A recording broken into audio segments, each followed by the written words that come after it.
Ya, bertemu lagi bersama saya, Hendara, di channel saya, Hendara Komik. Aduh, 2 hari ini aku galau banget. Gara-gara Mi Tenti series. Seperti yang kita ketahui bersama ya, kemarin beberapa hari yang lalu, 2 hari yang lalu ya. Itu tuh Mi Tenti series udah ada harga resminya keluar di internet. Dan bisa di pre-order mulai tanggal 10 hingga 14 Desember. Selain itu bisa dibeli secara offline, itu ada di Mi Store. Dan untuk berbagai promonya itu ada untuk 500 orang yang DP pertama kali dapat Mi True Wireless. Ya itu katanya. Cuma aku baca-baca di IG-nya itu ada yang udah DP di tanggal 10 jam 0008. Itu dia bilang udah DP jam segitu, masa masih nggak dapat wireless. Ya emang rebutan ya, jadi dia nggak dapat. Dan mungkin itu emang salah satu pancingan biar kita semangat untuk pre-order. Nah, 2 hari ini saya tuh sangat galau sekali dengan 2 seri ini, Mi Tenti dan Mi Tenti Pro. Harganya itu 7 juta kembali 1000 dan 6 juta kembali 1000. Jadi yang versi Pro yang paling tinggi itu 7 juta kembali 1000, yang versi Mi Tenti biasa itu cuma 6 juta kembali 1000. Kita jangan pakai angka 599, 6 jutaan. Itu trik marketing banget ya untuk bermain ke mindset kita. Tapi itu harganya 6 juta dan 7 juta gitu. Harganya lumayan sih. Dengan harga segitu kita bisa merasakan chipset flagship yang kenceng banget. Siapa sih yang nggak tahu tentang Snapdragon 865? Memang sih belum 865 plus, tapi 865 itu dibuat apa-apa udah cukup banget. Udah terkencang, apalagi layarnya di sini 144 Hz. Nah itu aku habis tahu tentang hal ini langsung galau nih. Wah, padahal udah siap-siap itu kan nungguin Redmi seri 10. Tapi kok malah keluar Mi Tenti series, ini bikin penasaran gitu kan. Buat kalian yang sering ngikutin saya di channel ini pasti tahu kalau saya tuh user yang selalu mengutamakan kamera. Ya kalau untuk game udah pasti Snapdragon 865 bakal melibas semuanya. Bahkan PUBG bisa 90 FPS dan Genshin Impact itu bakal kelibas lah. Nah, tapi untuk yang kamera, aku 2 hari ini ngubek-ngubek kameranya. Katanya kan yang Mi Tenti series, yang Mi Tenti Pro kan ada OIS-nya ya, Optical Image Stabilizer. Sedangkan kalau yang Mi Tenti biasa itu dia cuma Electronic Image Stabilizer aja. Nah, jadi aku menaruh harapan lebih nih sama Mi Tenti Pro gitu kan. Nah, aku lihat-lihat videonya, aku lihat bagaimana kamera dan video tesnya. Dan ketika saya lihat video tes itu, saya cuma mikir, loh kok kayaknya nggak ada beda ya sama Poco X3 ya. Itu yang seri Mi Tenti Pro itu beneran ada optical image stabilisasinya nggak sih? Buat teman-teman yang tahu komen di bawah ya. Soalnya aku lihat itu kok kayak nggak ada OIS-nya, cuma AIS aja gitu. Hasilnya untuk kan biasa kalau di YouTube kan pakainya mode auto juga ya, mode auto semualah, nggak ada yang main ke mode pro, itu jarang banget kecuali yang mau bikin sinematik. Untuk yang autonya aku lihat ya biasa aja sih, nggak ada perubahan gitu. Apa cuma perasaan saya sendiri ya? Terus yang saya paling kejar adalah stabilisasi image, Electronic Image Stabilizer (EIS). Dan EIS-nya udah ada di kamera depan, itu udah bagus ya. Jadi kita bisa ngevlog sambil pakai kamera depan nggak goyang-goyang. Terus untuk perekaman FHD 30 fps ini udah stabil. Untuk yang 4K 30 fps ini udah stabil. Nah tapi kok aku lihat kok masih ada yang nggak stabil di bagian FHD 60 fps. Waduh, ini udah ya kan apa ya? karena udah denger-denger dia pakai chipset flagship saat ini Snapdragon 865 dan namanya tuh Mi 10T Pro itu kan. Aku kira deket-deket sama Mi 10 gitu. Ternyata kok kayaknya kok anu ya. Kameranya tuh kurang memberikan kepuasan sih kalau saya sih. Nah di situ saya bingung nih, enaknya ambil nggak ya? Kalau Poco X3 itu dia udah stabil ya videonya, bahkan di FHD 60 fps dan 4K 30 fps walaupun tidak memiliki perekaman dengan 4K 60 fps atau 8K. Buat saya sih 8K saat ini masih terlalu mubazir ya, nggak usah dikejar sih. 4K aja udah cukup lah, 30 atau 60 fps udah cukup, asal stabil aja gitu. Cuma kok aku lihat kok ada yang nggak stabil gitu di FHD 60 fps nya, padahal kan udah 108 megapiksel kan, harapannya tinggi sekali ya. Terus kalau kalian lihat video saya yang kemarin kan, saya kan lagi nge-review tutorial bagaimana caranya pakai mode Pro di kamera Xiaomi. Nah itu aku pakai mode Pro, mode manual lah istilahnya, karena tuh aku nggak suka sama AI-nya di Android di Xiaomi gitu ya. Walaupun saya Mi fans gitu. Jadi tuh kayak AI-nya tuh bingung cari fokus, cari settingan ISO yang tepat, cari settingan speed yang tepat, ya tuh bingung. Jadi gambarnya tuh nggak stabil.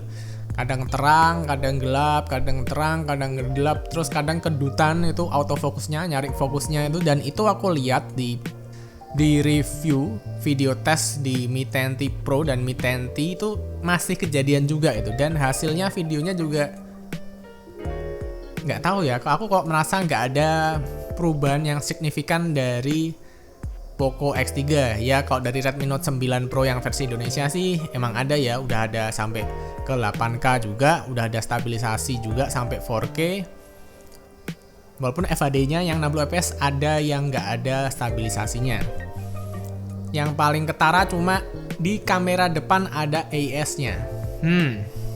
Terus untuk 120 fps di Poco X3, aku rasa bikin saya tuh nggak akan terlalu exciting ya dengan 144 Hz di Mi 10T gitu.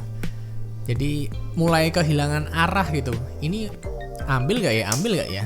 Beneran ngefek gak sih? Buat saya pribadi kamera itu penting, cuma kamera menurut saya nggak mengalami perubahan yang berarti.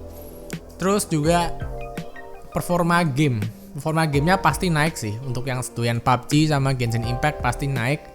Nah cuma saya juga bukan heavy gamer juga, bukan gamer sejati sih, cuma nge-game aja sih aku sih. Jadi apa nunggu Redmi Note 10 aja ya, yang rumornya kan dari Redmi Note 9 Pro 5G yang ada di China sana. Dimana tuh kalau kita cuma pemakaian biasa, nggak orang yang terlalu mentingin segala kemewahan, itu sih fine-fine aja ya. Dan value to money-nya tuh lebih terjaga di seri Redmi, lebih murah itulah istilahnya. Jadi bingung-bingung nih, pilih nunggu Redmi atau Mi 10T. Mi 10T udah tadi 108 megapiksel, udah Snapdragon 865, bodinya kaca, depan belakang, aluminium frame, 5G. 5G juga nggak ada sinyalnya, aduh. Jadi semakin kehilangan motivasi untuk mengejar Mi 10T, tapi nggak tahu nih, masih galau, nggak tahu ambil atau enggak. Mi 10T ini memberikan sinyal-sinyal khusus ke saya nih. Tiba-tiba akhir tahun nongol Mi 10T harga 6 juta dan 7 juta. Kalau Mi 10T ya dengan spek seperti itu harga segitu, berarti Redmi seri 10 bakal harus harganya di bawah 4 juta dong. Itu sih menurut saya ya. Terus tiba-tiba kok kayaknya Snapdragon 865 kok langsung disebar kemana-mana gitu, langsung dijual obral gitu. Kenapa ya? Apa karena udah ada pengumuman Mi 11 ya, Mi 11 dengan Snapdragon 888. Apa karena itu juga gitu? Ini mulai kaum mendang-mending saya mulai bangkit gitu kan. Jiwa mendang-mendingnya bangkit. Jadi merasa curiga ini. Jangan-jangan habis ini beli Mi 10T terus keluar Poco X4 atau Redmi Note 10 gitu kan, yang harganya jauh-jauh lebih murah gitu. Nah, ini masih galau aku, enaknya ambil atau enggak. Cuma jangan sampai lupa kalau Mi 10T ini hardware-nya udah bagus. Dia udah LPDDR5X, jadi udah RAM yang terbaru, dan UFS-nya itu untuk storage-nya udah UFS 3.1. Nah, kalau nanti kita di Redmi itu 2.2 ya UFS-nya, dan masih pakai RAM-nya tuh kalau nggak salah LPDDR4. Ya nggak sih? Komen di bawah ya kalau aku salah. Nah, ini jadi bingung ini. Mending yang mana nih? Soalnya kalau aku lihat harganya si Mi 10T kok bisa terasa gambar itu kayak bayangin beberapa bulan lagi bakal turun 500.000 gitu. Sebulan atau gimana. Dan buat saya sih Mi 10T ini bakal jadi killernya Poco F2 Pro ya menurutku. Walaupun ada kelebihan dan kekurangan masing-masing. Cuma menurutku sih kelebihannya Mi 10T itu udah overkill banget ya, harga termurah lah untuk Snapdragon kayak gitu tuh. Dan udah kalau kalian beli Mi 10T itu udah jelas bisa dipakai dalam jangka panjang banget ke depan gitu. Jadi seperti itu kegalauan saya tentang Mi 10T Pro. Enaknya ambil atau enggak ya? Sebetulnya orang-orang yang beli Mi 10T Pro ini bakal orang yang suka ngegame pertama. Karena walaupun nggak HP gaming, bukan HP flagship, tapi Snapdragon 6865 ini akan memberikan pengalaman yang sangat maksimal sekali. Udah 5G juga, 5G ready, jadi bisa long termnya tuh masih bisa dipakai panjang banget ke depannya daripada yang HP 4G ya. Walaupun nggak tahu di mana sinyalnya gitu kan. Yang bikin saya galau lagi tuh kameranya, yang menurut saya setelah lihat di review tuh kayak enggak ada perubahan signifikan dari 64 ke 108 megapiksel. Terus dari body, emang sih bodinya bagus ya, kaca depan belakang aluminium frame di sebagian samping-sampingnya. Tapi desainnya kayak gitu-gitu aja, rada boring sih kalau saya. Dan warnanya juga silver, lunar silver, aurora sama black apa gitu. Malah lebih asik warnanya yang Redmi Note 9 5G yang warnanya apa itu ya? Dari apa ya? Dari ungu ke oranye apa ya? Pokoknya bagus banget lah warnanya yang Redmi Note 9 5G. Nah, kalau yang Mi 10T ini aduh bingung saya, ambil enggak. Habis ambil nanti tiba-tiba ada misalkan Poco X4 atau tiba-tiba ada kejutan lagi Redmi 10 yang udah 5G juga, Snapdragon 750, harganya 3 jutaan dikit gitu, lebih dikit gitu. Wah, bikin galau nih. Gimana ya? Ada kejutan apa lagi nih dari Xiaomi habis ini?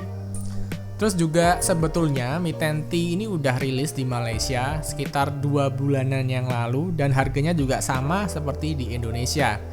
Dan kalau kita lihat di pasar Eropa sana, yang harga 7 juta itu, yang Mi 10T Pro itu katanya harganya untuk 8256 itu 11 juta. Iya nggak sih? Terus aku lihat baca komen-komen di berbagai forum, katanya emang waktu awal ngeluarin Mi 10T ini harganya kemahalan. Jadi orang-orang pada males beli gitu. Katanya seperti itu, cuma ya nggak tau lah. Cuma sekedar baca-baca aja. Jadi enaknya gimana nih? Ambil Mi 10T yang Pro atau Mi 10T biasa ya? Kalau Mi 10T Pro itu aku nggak lihat terlalu banyak perubahannya sih. 108 megapikselnya itu nggak memberikan nggak memberikan sesuatu yang wah gitu buat hasil kameranya. Menurut saya ya, habis saya lihat review gitu. Cuma emang udah 256 GB, jadi kita nggak perlu cari-cari SD card lagi. Dan perlu diketahui seri Mi 10T ini nggak ada slot SD cardnya, jadi kalian pasrah aja sama 128 dan 256 GB yang udah UFS 3.1 dari Xiaomi. Nggak bisa ditambah-tambah lagi. Jadi enaknya gimana ini? Mi 10T Pro atau Mi 10T atau nungguin Redmi 10? Aduh, bingung sekali. Komen di bawah ya teman-teman ya, biar saya nggak galau lagi. Gitu aja deh. Bye.